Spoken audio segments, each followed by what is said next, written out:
What follows is a list of the literature currently used in the Homeschoolers Reading and Writing Coach program. This number will increase as the number of readers increases.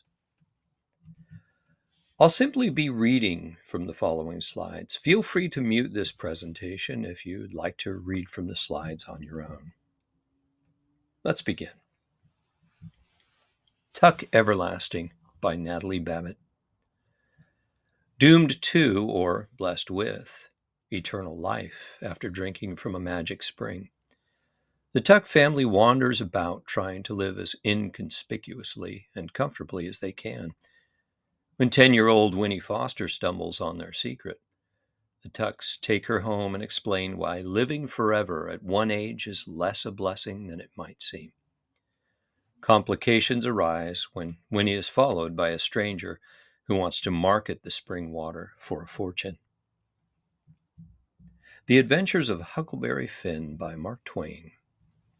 A 19th century boy from a Mississippi River town recounts his adventures as he travels down the river with a runaway slave, encountering a family involved in a feud, two scoundrels pretending to be royalty, and Tom Sawyer's aunt, who mistakes him for Tom.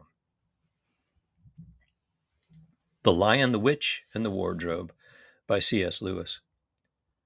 Narnia, the land beyond the wardrobe door, a secret place frozen in eternal winter, a magical country waiting to be set free. Lucy is the first to find the secret of the wardrobe in the professor's mysterious old house. At first, her brothers and sister don't believe her when she tells of her visit to the land of Narnia. But soon Edmund, then Peter, and Susan step through the wardrobe themselves. In Narnia, they find a country buried under the evil enchantment of the White Witch. When they meet the lion Aslan, they realize they've been called to a great adventure and bravely join the battle to free Narnia from the witch's sinister spell. The Giver by Lois Lowry.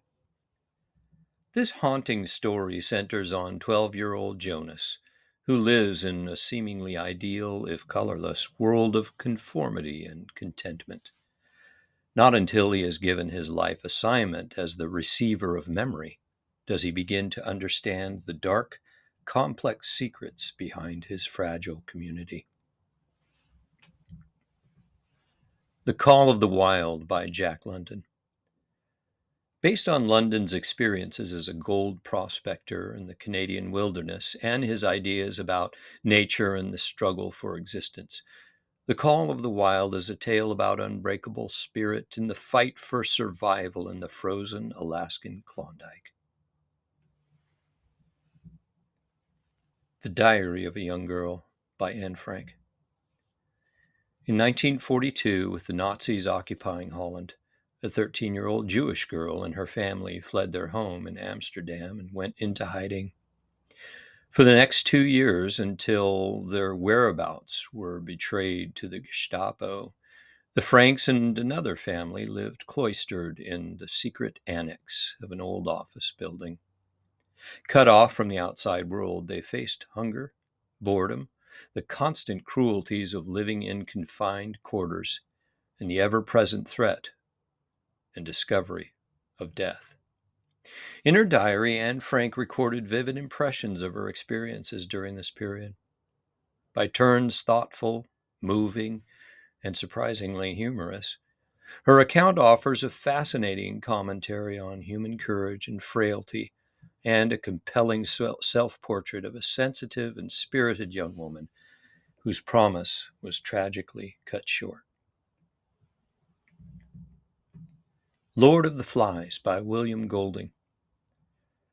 At the dawn of the next World War, a plane crashes on an uncharted island, stranding a group of schoolboys. At first, with no adult supervision, their freedom is something to celebrate. This far from civilization, the boys can do anything they want, anything. They attempt to forge their own society, failing, however, in the face of terror, sin, and evil. And as order collapses, as strange howls echo in the night, as terror begins its reign, The hope of adventure seems as far from reality as the hope of being rescued. Labeled a parable, an allegory, a myth, a morality tale, a political treatise, even a vision of the apocalypse, Lord of the Flies is perhaps our most memorable novel about the end of innocence, the darkness of man's heart. A Separate Peace by John Knowles. Set at a boys' boarding school in New England during the early years of World War II, A Separate Peace is a harrowing and luminous parable of the dark side of adolescence. Jean is a lonely, introverted intellectual. Phineas is a handsome, taunting, daredevil athlete. What happens between the two friends one summer, like the war itself, banishes the innocence of these boys and their world. Of Mice and Men by John Steinbeck. They are an unlikely pair. George is small and quick and dark of face. Lenny, a man of tremendous size, has the mind of a young child.